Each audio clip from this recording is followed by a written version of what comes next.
প্রায় 12:15। ঝিরিঝিরি বৃষ্টি পড়ছে। রফিক সাহেব অফিস থেকে ফিরছে। তার পুরনো সাইকেলটার চেন মাঝে মাঝেই ঢিলে হয়ে যায়। শহরের শেষ মাথায় নির্জন রাস্তাটা দিয়ে যাওয়ার সময় হঠাৎ করে চেনটা পড়ে গেল।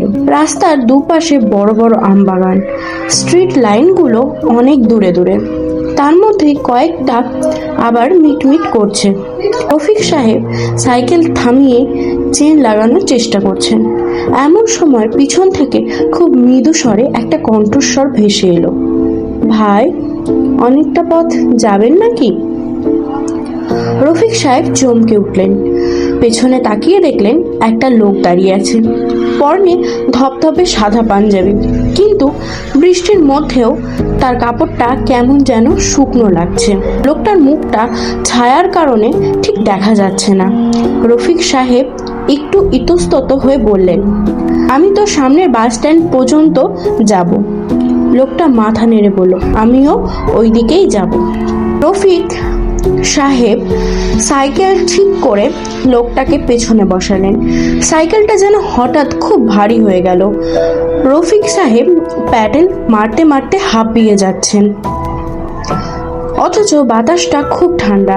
অদ্ভুত ব্যাপার হলো, লোকটা পেছনে বসার পর থেকে চারপাশটা একদম নিস্তব্ধ হয়ে গেছে। এমনকি ঝিঝি পোকার ডাকও শোনা যাচ্ছে না। কথা বলার জন্য রফিক সাহেব জিজ্ঞাসা করলেন, ভাই, এই বৃষ্টিতে ছাতা ছাড়া কোথায় যাচ্ছিলেন? লোকটা খুব শান্ত গলায় উত্তর দিল, আমি তো আর বৃষ্টিতে ভিজি না ভাই, আমার শরীর বৃষ্টির জল ছোঁয় না। রফিক সাহেব ভাবলেন লোকটা হয়তো রসিকতা করছে, কিন্তু কিছুক্ষণ পর তিনি লক্ষ্য করলেন সাইকেলের হ্যান্ডেলটা বারবার বাম দিক থেকে বেঁকে যাচ্ছে। মনে হচ্ছে কেউ যেন নিচ থেকে চাকাটা টেনে ধরেছে। রফিক সাহেব ঘাড় ফিরিয়ে পেছনে তাকাতেই তার রক্ত হিম হয়ে গেল। তিনি দেখলেন লোকটার পা দুটো সাইকেলের ক্যারিয়ার নেই। পা দুটো লম্বা হয়ে মাটির উপর দিয়ে ঘষতে ঘষতে যাচ্ছে, অথচ কোনো শব্দ হচ্ছে না। রফিক সাহেব ভয় কাঁপতে কাঁপতে সামনে তাকালেন। সামনে স্ট্রিট লাইনের আলোয় সাইকেলের ছায়া পড়ছে রাস্তায়, কিন্তু পিছনে বসা লোকটার কোনো ছায়া নেই। রফিক সাহেব কোনো মতেই সাহস সঞ্চয় করে বলেন, ভাই, আপনার নামটা তো জানাই হলো না। পেছন থেকে লোকটা হাসলো। সে হাসিটা মানুষের মতো না, যেন অনেকটা শুকনো পাতায় আগুন লাগলে যেমন শব্দ হয় তেমন। লোকটা ফিসফিস করে বলল, নাম জেনে কি হবে? গত বছর ঠিক আজকের রাতে এই বাগানের মোড়ে সাইকেল অ্যাক্সিডেন্টে আমার নামটা হারিয়ে গেছে।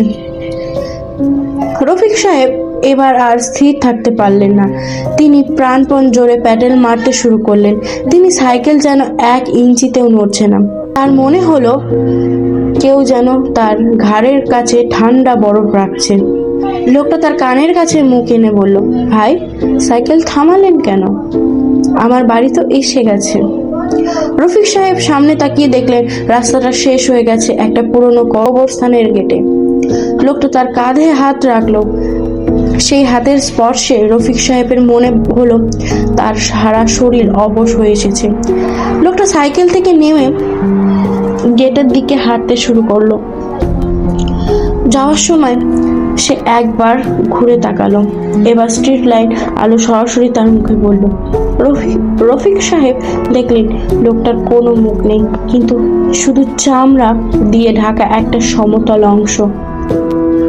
লোকটা কবরস্থানের অন্ধকারে মিলিয়ে যাওয়ার পর হঠাৎ রফিক সাহেবের সাইকেলের চেনটা আবার পড়ে গেল। চারপাশ থেকে আবার ঝিঝি পোকার ডাক শোনা যেতে লাগলো। রফিক সাহেব সেদিন বাড়ি কিভাবে ফিরেছিলেন তিনি জানেন না। পরদিন সকালে তার প্রচন্ড জ্বর ওঠে, আর সেই রাস্তা দিয়ে রাতে যাওয়ার সময় তার মনে হয় কেউ যেন পিছনে দাঁড়িয়ে জিজ্ঞাসা করবে, ভাই, অনেকটা পথ যাবেন?